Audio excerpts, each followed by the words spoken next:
KaraokeBooks. The Prince and the Pauper.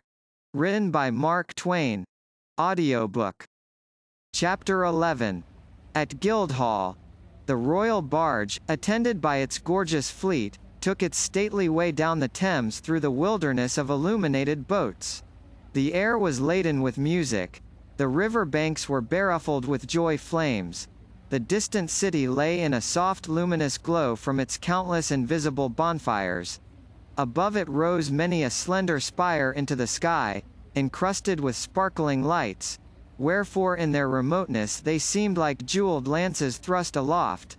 As the fleet swept along, it was greeted from the banks with a continuous hoarse roar of cheers and the ceaseless flash and boom of artillery. To Tom Canty, half buried in his silken cushions, these sounds and this spectacle were a wonder unspeakably sublime and astonishing. To his little friends at his side, the Princess Elizabeth and the Lady Jane Grey, they were nothing. Arrived at the Dowgate, the fleet was towed up the limpid Walbrook, whose channel has now been for 2 centuries buried out of sight under acres of buildings, to Bucklersbury, past houses and under bridges populous with merry makers and brilliantly lighted, and at last came to a halt in a basin where now is Barge Yard, in the centre of the ancient city of London. Tom disembarked, and he and his gallant procession crossed Cheapside and made a short march through the Old Jewry and Basinghall Street to the Guildhall.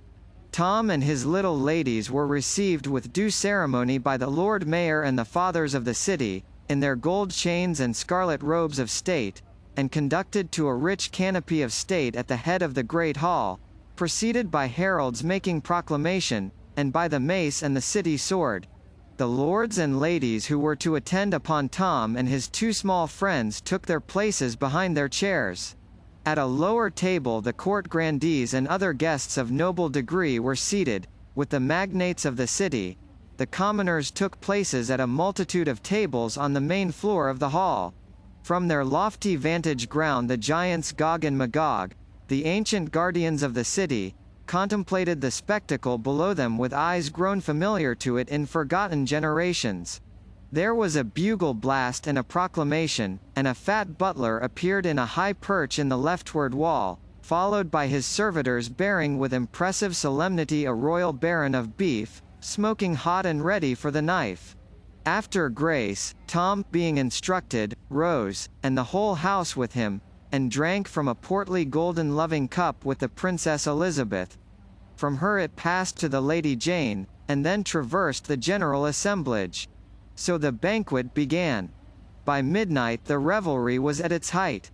Now came one of those picturesque spectacles so admired in that old day. A description of it is still extant in the quaint wording of a chronicler who witnessed it. Space being made, presently entered a baron and an earl apparelled after the Turkish fashion in long robes of bodkin powdered with gold. Hats on their heads of crimson velvet, with great rolls of gold, girded with 2 swords, called scimitars, hanging by great bawdricks of gold. Next came yet another baron and another earl, in 2 long gowns of yellow satin, traversed with white satin, and in every bend of white was a bend of crimson satin, after the fashion of Russia, with furred hats of grey on their heads, either of them having an hatchet in their hands, and boots with pikes, points a foot long, turned up.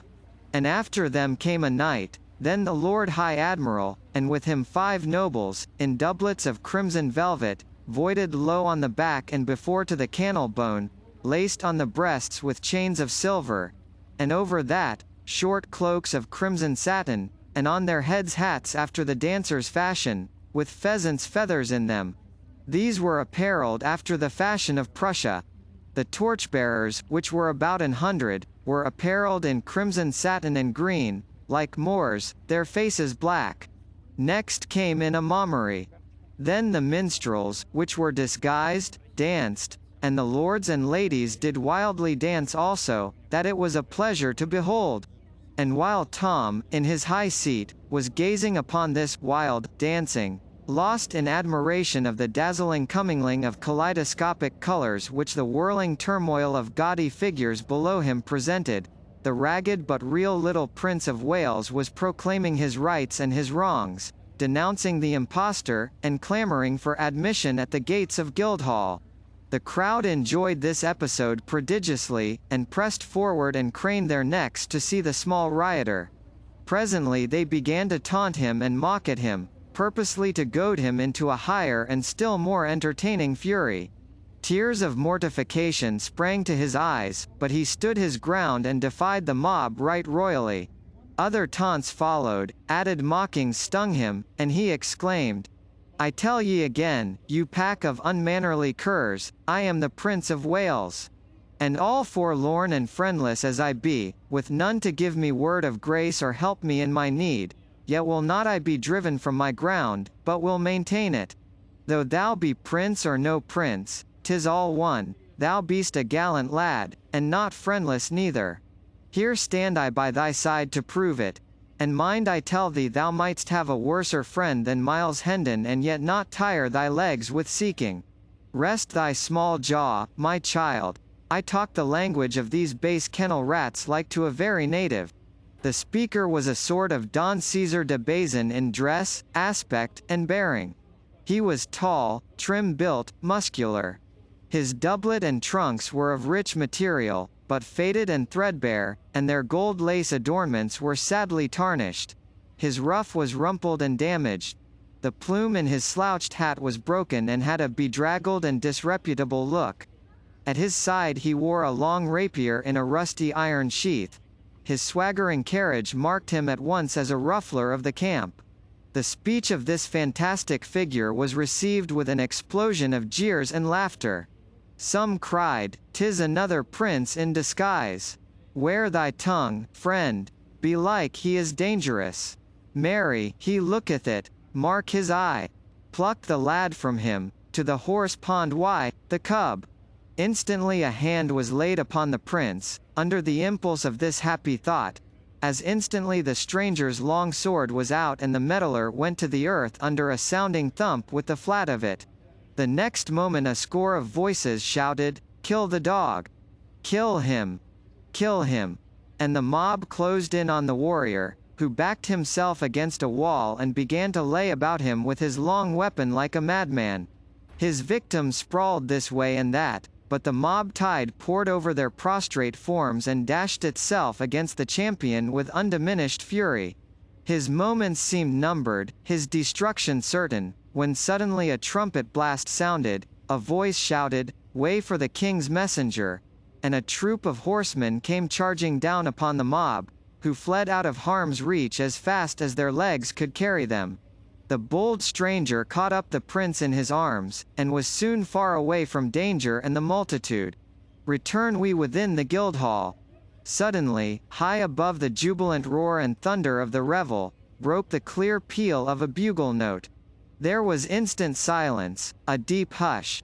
Then a single voice rose, that of the messenger from the palace, and began to pipe forth a proclamation, the whole multitude standing listening.